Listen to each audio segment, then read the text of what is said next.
Hey everyone, imagine this. A dark, chaotic night where the sky is lit by fiery explosions, the ground shakes with the roar of cannons, and brave soldiers clash in a desperate fight for survival. It's a scene straight out of a blockbuster movie, right? But this isn't fiction. This is the brutal reality of the Third Siege of Badajoz on April 6, 1812, when British troops stormed a fortified city held by the French, paying a heavy price with nearly 5,000 casualties. Some units lost 40% of their men in a single night of savage combat. It's a moment of raw, unrelenting warfare, and it's just one chapter in the epic story we're about to dive into. Welcome to the Redcoat History podcast, where today we begin an incredible journey through the Peninsular War, a conflict that shaped the legend of the Duke of Wellington and forged one of the most formidable British armies in history. So, grab a seat, get comfortable, and let's march into the smoke and chaos of battle together. This is going to be an unforgettable ride. First off, I owe you an apology for the recent break in episodes. I've been busy turning my notes on the Anglo-Zulu War into a book, which I'm thrilled to say will be out soon. I'll keep you updated on that. Now, I'll be honest, I wasn't planning to cover the Peninsular War just yet. I had an episode ready about Sir Ralph Abercrombie and his campaign in Egypt in 1801. But sometimes, history pulls you in whether you're ready or not. So here we are, embarking on a long campaign of our own. We'll push through mountains of research, wade through icy rivers of detail, and march thousands of kilometers together until we reach the end. I'm not exaggerating when I say this will be a journey of epic proportions. I'm estimating at least 10 episodes and probably a full year of hard work. But trust me, it'll be worth it. By the end, both you and I will know this war inside out. So, let's button up our weathered red coats, adjust our worn-out hats, and shoulder our trusty brown best muskets. It's time to show the world what we're made of. Before we dive in, a quick note about the format. I had hoped to make this a full audio-visual experience on YouTube, but with the current lockdown, finding a quiet space for good audio while capturing decent visuals has been impossible. For now, we're sticking to an audio podcast with some cool images overlaid. I hope that doesn't dampen your enjoyment too much, and I promise we'll get back to normal soon. Oh, and one more thing. Do you like the music? It's Peninsular War-themed heavy metal, and I love it. I've been given kind permission to use it by the band Forlorn Hope. If you're into it, check out more of their stuff at Forlorn Hope Hook. Come or find them on social media like Instagram and YouTube. They're awesome. Now, let's set the scene. Picture a scorching August sun beating down on a wide, sandy beach at Mondigo Bay in Portugal. It's August 1, 1808, and British troops, known as Redcoats, are struggling ashore from rowing boats. They've been cooped up on ships for weeks, their legs wobbly as they hit dry land. They're eager to face the mighty French army, but first, they have to battle the massive waves and powerful swell of the Atlantic Ocean. John Patterson, a young officer in the 50th West Kent Regiment, described the chaotic landing. He said that as soon as their boats, packed with soldiers, hit the roaring surf, the rowers made a desperate pull. The boats crashed onto the sand, and the men were tumbled out more like a haul of fish than a group of proud warriors. Horses and soldiers were dragged from the waves by tough sailors. Officers shouted orders over the deafening crash of the sea, and the men hurriedly dried off and got dressed. Captain Jonathan Leach of the elite 95th Rifles was among the first to land. He expected to face enemy fire, but instead, he was met by a surprising sight. A crowd of Portuguese priests, friars, and monks of all ages, each holding giant, brightly colored umbrellas to shield their soot-darkened faces from the sun. These holy men welcomed the British with enthusiasm, promising that with their help, every Frenchman in Portugal would soon be wiped out. And it wasn't just men who greeted them. Some beautiful Portuguese women with dark hair and sparkling eyes came to take a peek at the soldiers. Before long, a few lucky redcoats were handed flowers and fruit by these ladies.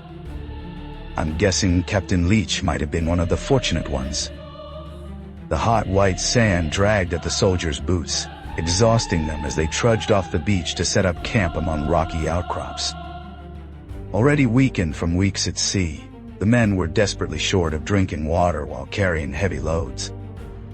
Tragically, 4 soldiers from the 1st Battalion of the 71st Highland Regiment died of thirst before even reaching camp. Rifleman Benjamin Harris, a former shepherd and shoemaker from Dorset, recalled the crushing weight he carried. He said he marched with a load heavy enough to slow down a donkey. On top of his packed kit, he had a rolled-up greatcoat, a blanket, a camp kettle stuffed with leather for repairing shoes, a canteen full of water, a hatchet, a rifle, and 80 rounds of ammunition in his pouch. It's hard to imagine how he kept going under that burden. Let's step back for a moment to understand why the British were here. This landing in Portugal wasn't a sudden decision. It had been a long time coming. I won't bore you with a detailed history of the Napoleonic era or the French Revolution, but here's the quick version. Napoleon Bonaparte, a tough Corsican who rose quickly through the French ranks, crowned himself emperor in 1804. By 1807, after a series of brilliant victories across Europe, he forced Russia into the Treaty of Tilsit, leaving Britain and Sweden as his only remaining enemies.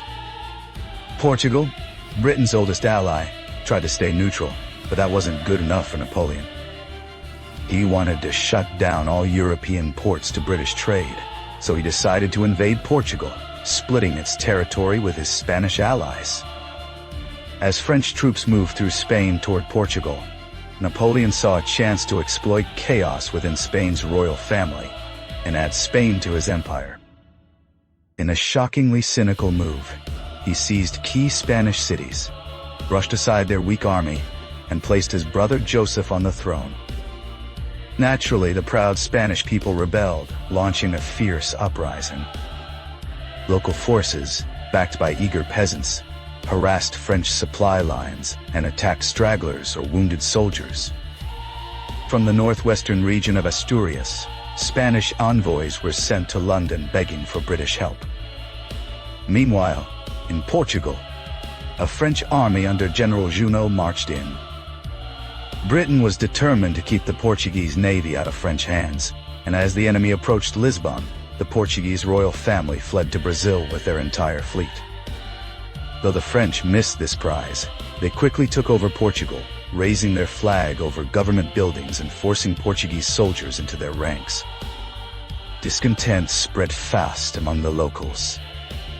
The British government, in a rare decisive move, assembled an expeditionary force led by General Sir Arthur Wellesley. At the time, Wellesley was in Ireland with 9,500 men, originally meant for a mission in South America. But Lord Castlereagh, the Secretary of State for War, redirected him with new orders to counter French designs in Spain and Portugal, and help both nations throw off French control. At this point, Wellesley wasn't the famous Duke of Wellington yet. He was a relatively unknown general, an aristocratic Irishman with a slim build, a long face, and cold gray eyes that could unsettle anyone. Born into privilege, he bought a commission in the 73rd Regiment at age 17 in 1787, and climbed the ranks fast, becoming a lieutenant colonel in just 6 years. His early career included a minor role in the failed Flanders expedition of 1794, where he was praised as sensible and capable. Later in India, where his brother was Governor-General, he got every chance to prove himself, though this favoritism made him unpopular with peers. Still, he showed his skill as a tactician and a master of logistics, winning a major victory against a much larger Maratha army at the Battle of Roliça in 1803. Despite his successes and the wealth he gained from plunder, rumored to be worth over $1 million in today's money, He never loved India and was glad to return home in 1804. After a brief stint in Parliament, a common path for British generals back then, he returned to the military, leading a brigade in the 1807 war against Denmark. His win at the Battle of Koje earned him a promotion to lieutenant general. Yet, many still called him the Sepoy General, implying he wasn't ready to face a modern European army like the French. Despite this, Wellesley had unshakable confidence. Before heading to Portugal, he told a friend, "I'm thinking of the French I'm going to fight. I haven't seen them since Flanders, when they were excellent soldiers. 12 years of victory under Bonaparte must have made them even better. It's enough to make one pause, but they may overwhelm me. I don't think they'll outmaneuver me. First, because I'm not afraid of them like everyone else seems to be, and second, because I believe their system is flawed against steady troops. I suspect all the continental armies are half-beaten before the battle even starts. I won't be frightened beforehand." Bold words for a man yet to prove himself against Napoleon's forces. At this time, Britain ruled the seas, but was mocked as a weak land power. Recent campaigns had often failed, and their soldiers were seen as second-rate by enemies. But under Lord Castlereagh, the army had grown to about 200,000 men, and scored a significant win against a French division at the Battle of Maida in Italy in 1806. Confidence was building, and leaders felt they might finally match the French. I plan to dedicate a full episode later to the structure, training, and tactics of the Peninsular War Army. But for now, here's a quick overview. Most soldiers were from humble backgrounds, often joining for cash bonuses or to escape trouble at home. Take William Lawrence from Dorset, one of 7 kids in a poor family. Uneducated, he was apprenticed to a builder who abused him. In desperation, he stole money, and after several failed attempts, enlisted in the 40th Regiment. Many recruits were found in taverns, known for heavy drinking and rough fighting, even among themselves. Harry Ross Lewin once saw a brutal brawl between rival Irish militia units in Cork, where soldiers fought with stones and even fired on each other from barracks windows. It wasn't just a typical scrap. Religious tensions between Northern and Southern Irish played a role, but it shows the raw violence in the ranks. Officers, on the other hand, were often aristocrats who bought their promotions. Some rose through merit, but that was rare. Those without money waited for vacancies, often due to death, to advance.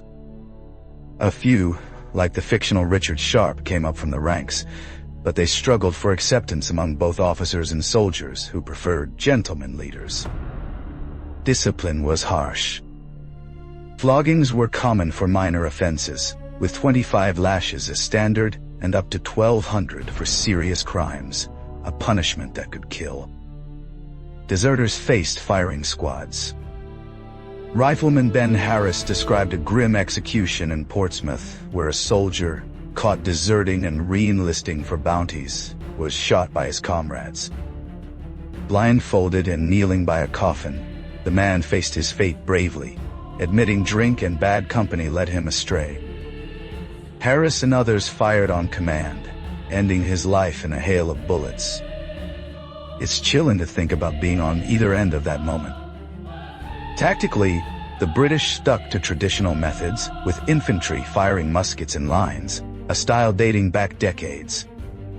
They focused on rapid, accurate volleys, key against the dense French columns. Over time, they adapted, moving from a 3-rank line to a more flexible 2-rank formation by 1808, allowing better maneuverability and heavier firepower. They also embraced light troops to counter French skirmishers, forming units like the 5th Battalion of the 60th Regiment, Royal Americans, and the 95th Rifles, armed with the accurate Baker rifle, effective up to 457 meters in skilled hands.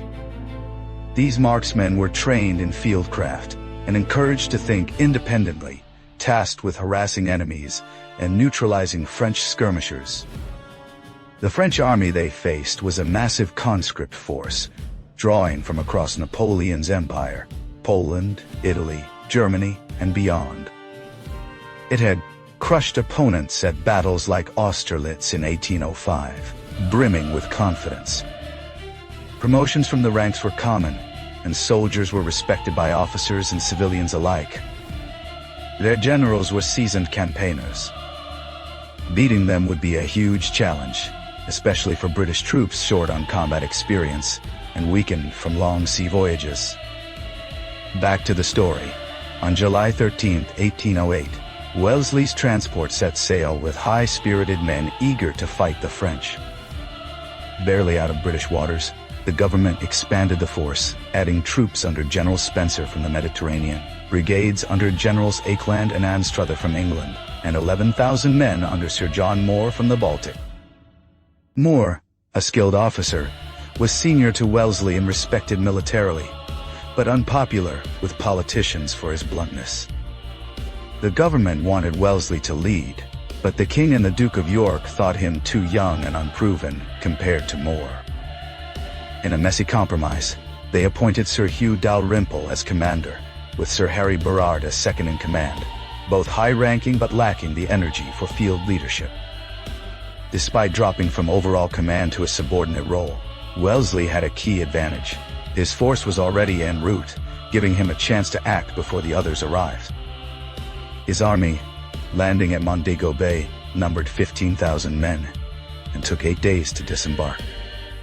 Organized into 6 infantry brigades under generals like Rowland Hill and Henry Fane, it included elite units like the 95th Rifles, plus 380 cavalry from the 20th Light Dragoons and a few artillery pieces. Lack of ship space meant few horses arrived, hampering both cavalry and artillery. Nearby were 5,000 to 6,000 Portuguese troops under General Frere, but Wellesley, unable to supply them, secured only 1,400 infantry and 260 cavalry on loan. Frustrated, he wrote to Lord Castlereagh that the Portuguese seemed scared of the French and unable to sustain themselves.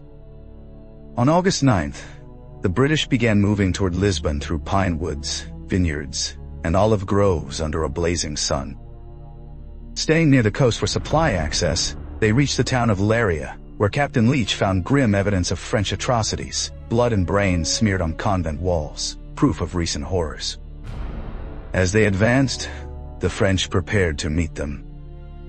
General Henri-François Delaborde led a force north, and on August 15th the sides clashed briefly near Obidos. 4 companies of riflemen from the 60th and 95th moved into the village under heavy fire. Rifleman Harris saw the first British casualty, Lieutenant Bambry, shot through the head. Overmatched, they retreated to a hill, forming a defensive line and expecting an attack all night. It was a small skirmish, 29 British casualties, but a taste of what was coming. The first real battle came on August 17 at Roliça, pronounced Roliça, I think. Bear with me on names. Wellesley had the numbers: nearly 15,000 infantry, 470 cavalry, and 18 guns against Delaborde's 4,000 infantry, 250 cavalry, and 5 guns. But the French held strong defensive positions on steep slopes and narrow passes. Wellesley split his force into 3 columns, aiming to outflank the enemy, while marching his main 9,000 men across the plain as a distraction. Skirmishers from the rifle regiments led the way, with Harris noting the sun glinting off French weapons as they prepared. The battle began with British artillery booming, and General Ferguson's column attacking the French right. Harry Ross Lewin, with the 32nd Regiment, described advancing in perfect order, forming lines under musket fire, and pushing the French back despite rough terrain. But Delaborde, a skilled commander, evaded the flank attacks, retreating to a steep hill near Columbera, 2 kilometers south. The British pursued, struggling through tight passes and rocky slopes under intense heat. Captain Leach said the heat was suffocating, like breathing from an oven. Fighting resumed fiercely. Leach narrowly escaped injury when a musket ball shattered a canteen held by a fellow officer, cutting his mouth. Harris saw a comrade, Joseph Cotton, killed instantly by a bullet through his canteen and head. Confusion reigned on the smoky battlefield. Tragically, Colonel George Lake of the 29th Regiment led an unsupported charge up a narrow ravine where his men were cut down. Lake fell mortally wounded, shot under the arm, and Sergeant Major Riches, defending him, died riddled with 13 bullets. Despite this, Wellesley ordered a general assault.